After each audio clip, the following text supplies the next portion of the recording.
Hey guys, it's Paul Myers, licensed counselor, owner of Intentional Counseling. Today we're going to cover addiction and how to tell if you have an addiction versus you don't have an addiction.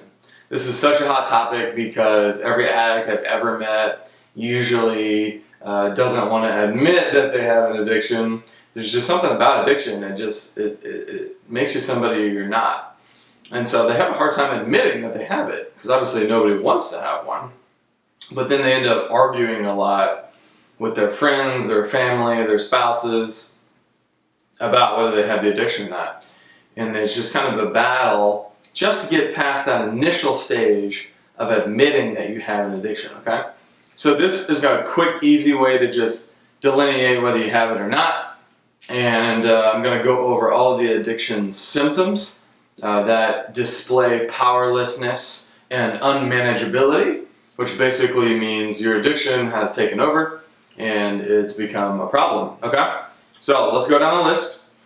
These are all addiction symptoms I have listed, so they're indicators that you are now powerless, okay? So the word addiction actually comes from a Greek word, addictus, which means to be a slave to something, okay? So by nature, addiction, you've lost control. You've lost power, and the addiction is now running you. It's more powerful than you are. And you're going to display most of these symptoms, or at least half of them, okay? And the more of them you have, obviously the more severe the addiction is, but there is stages of addiction where you can have a small stage 1 addiction versus a full-blown stage 5 addiction. So let's go over the symptoms. Number one symptom, denial. Okay, so denial just means I'm lying to myself. Most addicts I've talked to are in denial, especially early on in the stages of getting treatment, and usually they don't even come in to treat the addiction. They come in because they're having marriage problems, or they come in because they're depressed, or they come in because they're anxious and they have like inner turmoil, okay?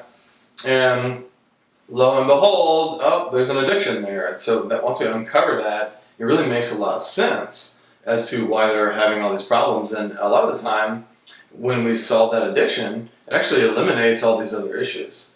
So addiction is very strong, very powerful, but denial is pretty much guaranteed. Most people with an addiction think that they don't have one. Oh, I'm not addicted, I'm not an alcoholic, Yeah, but you're drinking over 50 drinks a week.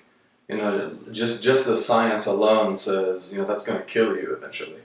That is not possible to do long term, okay? But they're going to be in denial about that. No, I'm not addicted. I could quit any time. And so they basically lie to themselves to try to convince themselves that they don't have it, okay? Classic addiction, right? There's a reason why step 1 in every 12-step program is to admit that you have an addiction. Step 1. It's a great step. Okay. All right. So number 2 is rationalization, justification. This is a thought process that all addicts tend to do, where they make the addiction okay in their mind. Well, I only drink after 5. Well, I only do my addiction on the weekends. Well, I could stop my addiction any time. I haven't lost control. Well, I still can hold a job. Well, I haven't gotten a DUI yet. I only do it in my house. I don't drive. Okay, and I could go on and on. It's legal now, or it's socially acceptable, or everybody else does it, or it's just normal now, or there's no big deal. Okay, I could go on and on and on and on and on and on about the thousands of types of rationalizations and justifications that I hear from addicts. This is classic.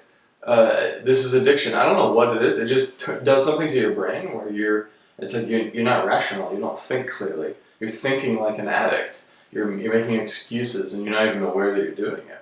So that's something to be really aware of. And if you're not sure if you have an addiction, cross-reference with people close to you. Hey, do I seem to have a problem with this? Are you seeing something that I'm not? Because the chances are, if you have an addiction, you're a little bit out of reality, and you're not really aware that you're out of reality, and you're going to think that you're right, but really everyone else is right and you're wrong. And addiction really just warps your perspective completely. So that's just a huge, very hard to accept that for people, but this is so crucial to be aware of. I have clients that come in and I tell them, hey, you're thinking like an addict right now. You're rationalizing and justifying your addiction when really it's a huge problem. It's going to ruin your life or it's going to kill you. You're going to end up divorced. And I really don't want that for you. And you're thinking like an addict. You're making it okay in your mind when it's not. And it's just very eye-opening and very hard to hear, but also very helpful so we can get a healthy thought process where we're just taking responsibility to treat the addiction. There's no judgment. We just want to tackle this because addiction is really damaging. So rationalization, justification, classic. Okay? Number 3, salience. Salience is a clinical term to basically say it dominates your thoughts. You're thinking about the addiction all the time. It's the first thing that comes to your mind if you get some idle time, okay? And you tend to obsess about it or fixate on it. Sometimes you plan your day around it, okay? This is salience. This is an addiction symptom. It's also known as cravings, urges, or somewhat of a pull to want to use, whatever your addiction of choice is, okay? So that is 1,000% addiction symptom. If I'm an addict and I get any free time, the first thing I'm going to think of is the addiction, okay? That's just natural. The good news is that goes away the longer you stay sober, but that is definitely an addiction symptom, and there's some neuroscience to show that and back that up, which is really cool. We see neural pathways in our brain in addicted brains that actually show this, which is really cool. Okay, number 4. You've tried to quit, but you haven't been able to. You failed. Most addicts I talk to, they really mean well, and they're really trying to beat their addiction, and they relapse. And they do okay, and then they relapse, and they do okay, and they relapse. And there's just this process, and that's normal. That's addiction treatment. You just have to go through the process. However many times you need to relapse, so be it, but keep fighting and pushing, and eventually you get out of it, okay? But that's classic addiction. You know, I bought a pack of cigarettes, I smoked one of them, and I threw it away.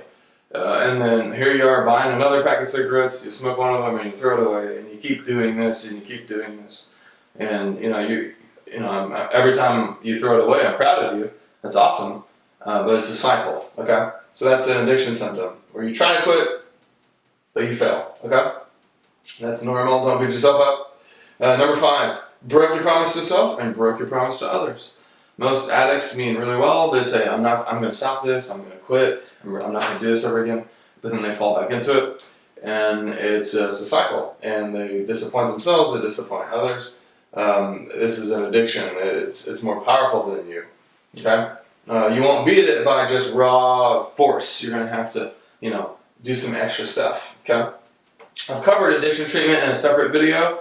If you want to find that video, we'll link it to treat the addiction, because this is the bad news. But there is good news. It is treatable. So definitely, if you relate to this, definitely watch the addiction treatment videos that I have, because it's going to tell you exactly what to do to get out of this. But I just wanted you to see how bad the addiction really is.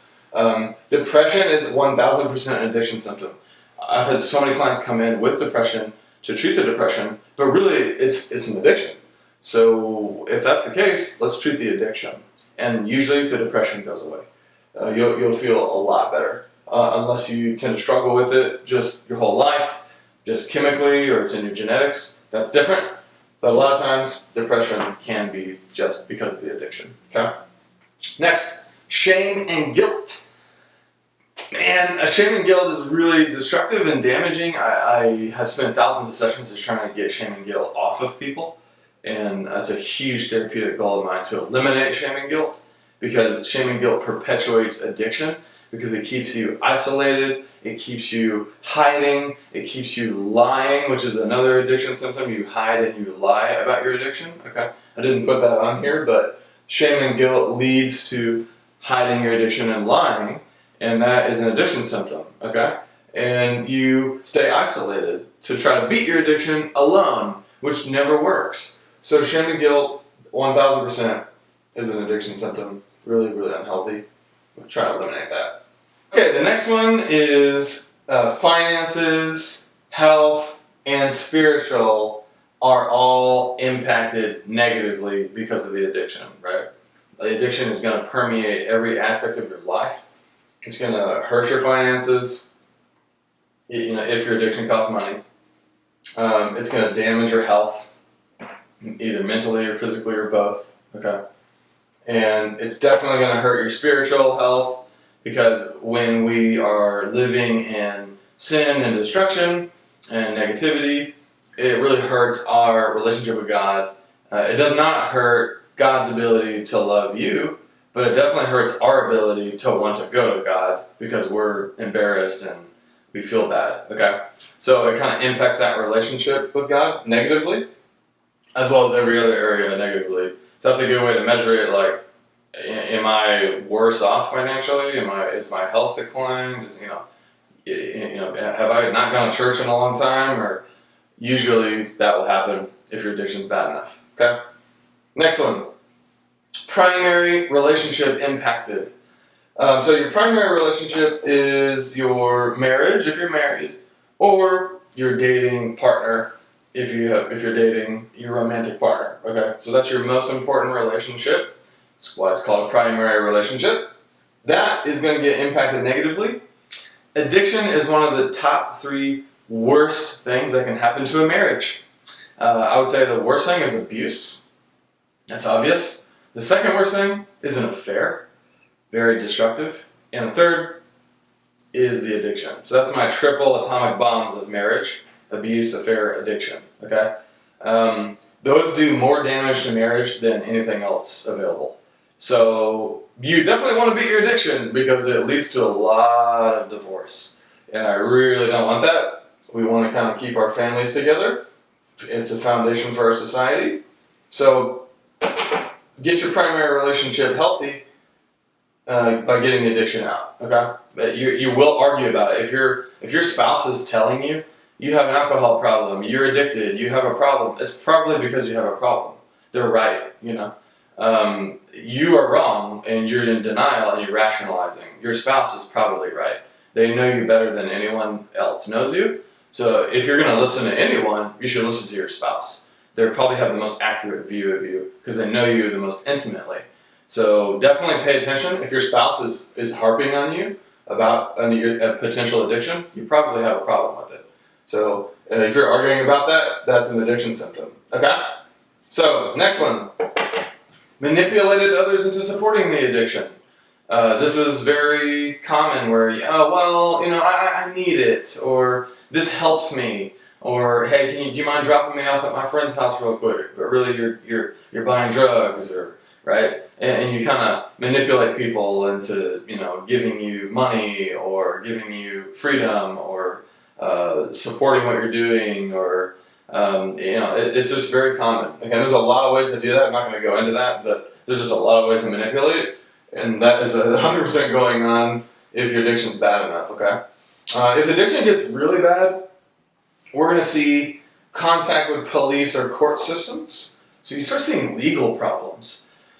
You get a DUI, you get arrested, you go to jail, you've got the police called because you have an episode, or you're fighting with your spouse, or there's domestic abuse, or you get violent, or there's just all kinds of problems that can happen. You cause a scene, okay? So contact with police or court system is an addiction symptom. Last one, involved in dangerous events or accidents. Whether it's falling down the stairs and hurting yourself, whether it's wrecking your car, whether it's losing your job over it, whether it's getting into a fight with somebody. I can go on and on and on and on about all the dangerous circumstances you can end up in with your addiction if it gets bad enough. So that has happened for a lot of people. A lot of addicts sometimes, and once they're too deep, they only wake up and admit they have an addiction once it's gotten to that point. It's like, I have lots of clients that roll their car into a ditch and they get arrested and their wife is leaving them. So it's like, okay, I'm getting a divorce, I have, my car is totaled, I just went to jail, and I think I have a problem. And then finally they wake up once they hit rock bottom, And that's so classic with addiction, where they only wake up when the consequences are really awful.